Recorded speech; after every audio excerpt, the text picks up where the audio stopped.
Welcome to my channel.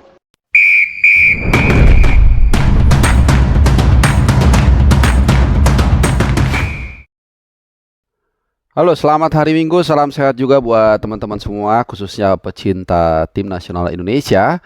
Tentunya ini adalah update dalam rangka menyambut atau menjelang pertandingan kualifikasi Piala Dunia 2026 yang hari Kamis nanti, hari Selasa tanggal 26 Maret 2026. Kita akan away ke Hanoi, akan menghadapi Vietnam di leg kedua. Nanti pertandingan akan berlangsung di Maidin Stadium pukul 19.00 waktu Indonesia Barat. Sama dengan waktu Vietnam sama ya, jadi nggak ada masalah soal waktu. Nah, jadi seperti yang di video gue sebelumnya, gue sempat menginformasikan dan mungkin juga semua kita tahu ya, udah dapat informasi juga, tim nasional itu bertolak dari Bandara Soekarno-Hatta dari Cengkareng itu jam 10 pagi waktu Indonesia Barat hari Selasa atau kemarin, dan menggunakan pesawat charter Garuda. Ini bagian juga dari servis lah PSSI kepada tim nasionalnya. Jadi pemain lebih tenang, kemudian juga manajer atau manajemen dalam mengatur mobilitas pemain itu juga lebih nyaman dan lebih gampang ya, karena nggak perlu lagi beli tiket satu-satu dan seterusnya. Oke, jadi tiba di Hanoi itu menurut informasi, jadi ini gua rangkum teman-teman ya informasinya dari berbagai sumber berita, baik dari dalam tim nasional langsung maupun juga dari orang-orang di dalam PSSI dan juga dari media massa. Jadi gua rangkum biar kalian dapat gambaran utuh ya, H-2 ini ya, H-2 persiapan Indonesia menghadapi Vietnam. Jadi pertama kita sampai di Vietnam itu menurut informasi 14.30. Jadi seperti yang gue bilang tadi, waktu kita sama mereka sama. Jadi nggak usah gue konversiin. Jadi memang perjalanannya ke Vietnam itu, kalau dari yang gue lihat itu sekitar 4 jaman lebih lah. 4 jam seperempat, ada yang 4 jam 30, tergantung dapat headwind atau tailwind. Nah kemudian langsung biasalah, langsung ke penginapan, istirahat, dan kemudian dilanjutkan dengan pemulihan latihan malam-malam. Nah malam-malam itu sekitar 1,5 jam dari info yang gue terima, sekitar 1,5 jam. Mereka lebih kepada bukan taktikal ya, kalau taktikal udah selesai, nggak ada lagi waktu, tapi lebih kepada recovery. Ini seperti yang diungkapkan oleh orang tersebut ya. Dan memang sudah confirm juga terkait, sedikit gue tambahkan terkait Hernando Ari, memang dia dibawa untuk backupnya Adi Satrio. Ini confirm ya, udah 100%. Siapa lagi ya? Ya, kemudian juga mungkin kalian juga sudah sempat melihat video sesi latihan kita diganggu dengan, gue bilang oknum lah, dengan menyalakan kembang api di luar tempat latihan. Ya, honestly sebenarnya nih, gue udah singgung kemarin kan. Sebagian dari kita mungkin terpecah. Gue nggak tahu. Kalau subscriber gue rasa banyak yang nggak setuju dengan apa yang kita lakukan di hotel pemain Vietnam kemarin.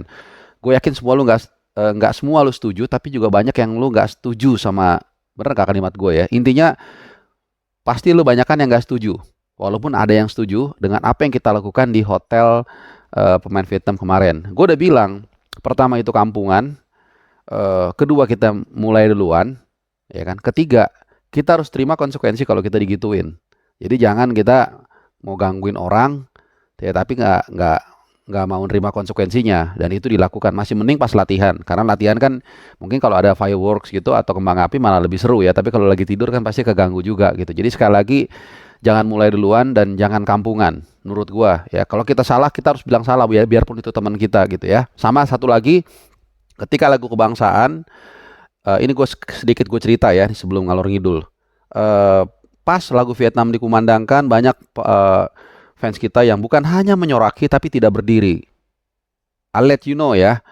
Tahun 2010 hal itulah yang digunakan oleh pelatih Malaysia yang keturunan Chinese, gue lupa namanya, Sui Kyi apa siapa gitu. Ketika lagu kebangsaan Malaysia itu disoraki, oke, kita boleh benci atau boleh nggak suka dengan sesuatu, itu hak kita ya, atau suka juga hak kita. Tapi kita juga jangan tolol. Kenapa? Karena dia sendiri mengatakan, ini gue wawancara langsung di Solo, Manahan waktu itu kita pertandingan pertama lawan Malaysia setelah kita di ban, gue datang langsung ke dia. Jadi gue tanya soal 2010 itu kan, kenapa dia bisa bisa bisa tampil all out lah dengan teror 100.000 penonton Indonesia. Dibilang justru karena saya menggunakan kekuatan dari apa namanya, cemooh kalian kata. Jadi ketika lagu kebangsaan Malaysia itu dikumandangkan, kita menyoraki, menghina segala macam. Tapi kemudian di halftime dia bilang, kalian dengar itu, tim kita dihina dan kalian bisa bayangkan kalau kalian pulang dengan kekalahan, malunya seperti apa. Dan itulah yang membuat mereka akhirnya semangat. Nah, sekali lagi, boleh kita suka, boleh bahkan benci, itu hak setiap orang. Tapi jangan tolol ya. Oke. Jadi apalagi kita ya biasa di media itu kita respect kok satu sama lain. Boleh setelah pertandingan kita teriak-teriak itu, tapi ketika lagu kebangsaan itu kita harus respect satu sama lain. Oke? Itu pesan gua. Kalau lu nggak mau denger, terserah ya. Oke. Kemudian latihan 1,5 jam, kebalik lagi ya. Sorry, gue tadi agak kebetulan gue keinget itu. Jadi sedikit nggak diganggu lah menurut gue. Kita beruntung ya, malah ditemani dengan kembang api. Tom seperti yang gue bilang tadi sudah latihan, sudah masuk squad.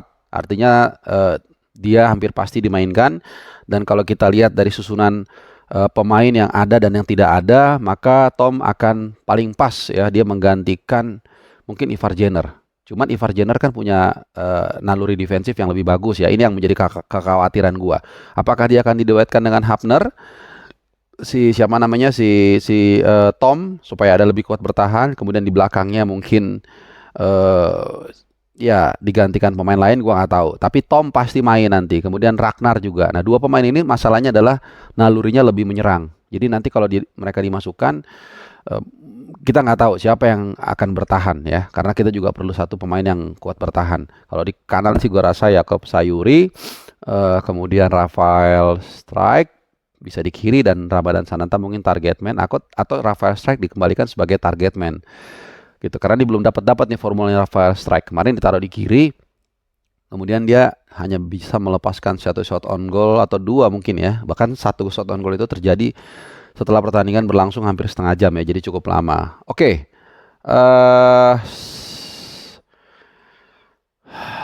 Setelah ini hari Senin ya, hari Senin itu biasa juga kembali mereka akan melakukan latihan, tapi gue belum dapat informasi clear jam berapa, tapi yang pasti hari ini pun mereka akan latihan, besok juga akan latihan. Tapi kalau dari pengalaman yang sebelumnya sih biasanya mereka akan menjalani latihan yang serius itu malam, yang full gitu. Tapi kalau pagi biasanya mereka di hotel, latihan ringan, agak bebas lah, tergantung dari kebutuhan pemain masing-masing. Jadi tergantung, misalnya pemain ini agak kurang fit, jadi dia ngapain, atau pemain ini misalnya butuh ya stamina-nya ditingkatkan, dia akan treadmill atau cardio atau apalah gitu ya. Biasanya seperti itu. Nah, malam yang biasanya akan latihan full gitu ya. Oke, untuk yang bertanya apakah gue akan ke Vietnam atau enggak? Nah, kalian tunggu aja. Gue juga masih nggak tahu nih. Nunggu keadaan gue fit. Ini gue masih agak recovery dari sakit kemarin, demam. Jadi ternyata bukan hanya timnas yang sakit, tapi juga gue juga ikutan sakit. Dan bahkan gue baca di komen-komen itu beberapa dari kalian juga katanya sakit ya. Jadi mungkin ini lagi musim sakit, demam, gue nggak tahu. Tapi gue sekarang udah berasa enakan. Kalau misalnya nggak ada perubahan, maka besok malam gue akan berangkat jam 21.35. Maksudnya bukan nggak ada perubahan. Kalau gue recovery, gue akan booking tiket, berangkat besok jam 21.30 malam.